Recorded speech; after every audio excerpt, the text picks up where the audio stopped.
picture this.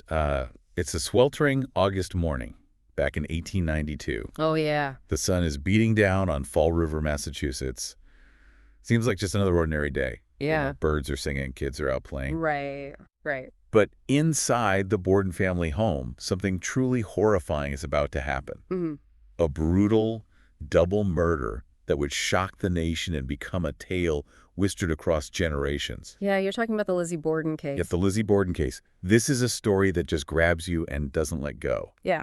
The image of this seemingly respectable family shattered by such violence, it makes you question everything. It really does. The case has this grip on the public imagination even after all these years. Exactly. And the fact that it remains unsolved just adds to the intrigue. It's like a puzzle with some pieces missing, and everyone has their own theory about who did it and why. And that's what we're here to do today. To dig into the facts, look at the family dynamics, and see if we can get a little closer to the truth behind the Lizzie Borden murders. So get ready to dive deep into a world of suspicion, family secrets, and a mystery that continues to haunt us over a century later. Welcome to CrimePod Castle's Twisted Love series. Now, before we get into the murders themselves, we need to understand the world the Bordens lived in. They weren't your average family. Andrew Borden, the father, was a successful businessman, very prominent in Fall River. Yeah, and he was known for being really frugal, right? Exactly. He was known for his frugality, and some might even say he was a bit obsessive about controlling his finances. That's I've always found interesting. I mean, we're talking about a wealthy man, but he seemed to pinch pennies at every turn. It's almost like a contradiction. It is a bit paradoxical, and that frugality that you need to control his money well, it spilled over into his family life too. He kept a very tight hold on the household budget, which didn't sit well with his second wife, Abby. I can imagine the tension that must have created. I mean, think about it, living in a house where every penny is accounted for, every purchase scrutinized. It would create a stifling atmosphere, wouldn't it? Absolutely. And when you add to that the already strained relationship between Abby and Andrew's daughters from his first marriage, Lizzie and Emma, well, you can start to see how complex the family dynamics really were. Let's talk about those relationships. Specifically, the one between Lizzie and Abby. It wasn't exactly a secret that they didn't get along. Right. Their animosity was pretty well known around town. Some people even described it as outright hatred. And this wasn't just your typical stepmother-stepdaughter friction. There were deeper issues at play, like disagreements over inheritance control of the household. Exactly. Inheritance control and maybe even just a clash of personalities. And these tensions, they play a huge role in this whole story. They absolutely do, because those simmering tensions within the Borden family, they set the stage for the horrific events that unfolded on that hot August morning. It was a seemingly ordinary day that quickly descended into chaos and bloodshed. Yeah, it's just unbelievable what happened. It really is. Hard to even imagine. Yeah, it really is hard to even fathom what happened inside that house on August 4th. Abby Borden was found murdered in a guest room upstairs. The weapon, they think it was a hatchet. It had been used with such force, such rage. It's a crime scene that would shake even the most seasoned investigators. It's just awful. And just when you think it can't get any worse, they find Andrew Borden's body a short time later, turning the whole thing into an absolute nightmare. I mean, to think that someone could commit such acts of violence in broad daylight inside their own home. Yeah, it really makes you question your sense of safety, you know, and the fact that these murders happened during a heat wave, windows open, doors unlocked, it just adds to the creepiness. Yeah. Someone was able to move around unseen, undetected inside this seemingly normal home. It's like something out of a Gothic novel, you know, the oppressive heat, the closed doors and windows, and the secrets lurking within those walls. It's the perfect setting for a mystery that would capture the nation's attention. And of course, with such a horrific crime, everyone was desperate for answers. Who could have done this? And suspicion quickly fell on Lizzie. Yeah, I can see why. She was home at the time, and her alibi wasn't exactly rock solid. Plus, there was that strained relationship with her stepmother. But was it really that straightforward? Was Lizzie really capable of such a brutal act? That's the million-dollar question, the question that haunted investigators, the press, and the public. It's a question that we're still asking today. Because as the investigation went on, a number of intriguing pieces of evidence started to surface, even though they were circumstantial. Like that whole incident with the dress. Right. A few days after the murders, Lizzie was seen burning a dress in the kitchen stove. She said it was stained with paint. But it definitely raised some eyebrows. I mean, could this have been the dress she wore during the murders? Was she trying to get rid of evidence? And then there's the hatchet head that was found in the basement. They couldn't definitively link it to the murders, Yeah. but the fact that it was there in the house, it just fueled speculation. Oh. It played into this image of Lizzie as a cold and calculating killer, someone hiding their true nature behind this facade of respectability. It does sound like something out of a psychological thriller, right? The seemingly innocent young woman with a dark secret. A secret that leads to bloodshed. But let's remember, all of this is still circumstantial. There's no smoking gun. Yeah. No one saw Lizzie at the scene of the crime with a weapon in her hand. And that's why the trial of Lizzie Borden became such a national sensation. It was more than just a legal proceeding. It was a public spectacle, a battle of narratives playing out on a national stage.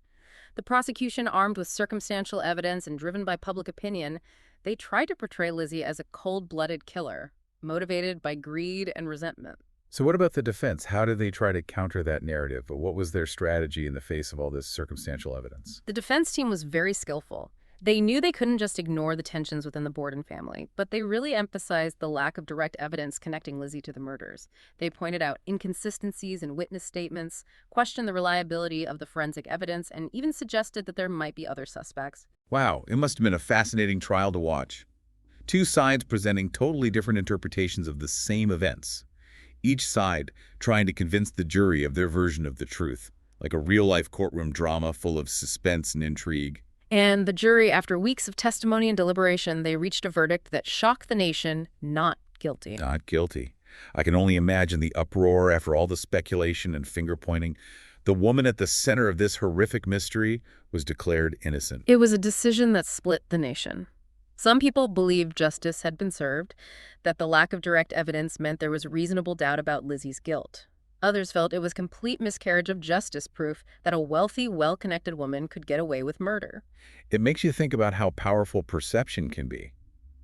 Right. How the way we see a person, the stories we tell ourselves about them, it can shape how we understand events, even when there's conflicting evidence. You're absolutely right. And it shows the limitations of the legal system, how much it relies on tangible proof, and how susceptible it is to societal biases. Because even though Lizzie Borden was acquitted in the eyes of the law, she never really escaped the shadow of suspicion that followed her for the rest of her life. Can you imagine walking out of that courtroom, a free woman, but knowing that most people still think you're guilty? It's like living in a nightmare you can't escape. It's a chilling thought. To have your name tied to such a horrifying crime, to be constantly watched and whispered about even though you were found not guilty, the weight of that suspicion, that constant judgment, must have been incredibly heavy for her to carry. And it wasn't just public opinion she had to deal with. Her own sister Emma eventually distanced herself, couldn't reconcile the Lizzie she knew with the accusations surrounding her. Can you imagine the pain of that family rift, feeling isolated even from your own blood? It shows how deeply this case affected everyone, how it broke apart. Relationships divided the community and left a permanent scar on Fall River society. The Borden murders, they weren't just a crime, they were a trauma that spread outward, impacting the lives of so many people. And even though Lizzie tried to start a new life buying a new home she named Maplecroft, she could never really outrun the rumors, the sidelong glances, the constant reminders of that awful August morning.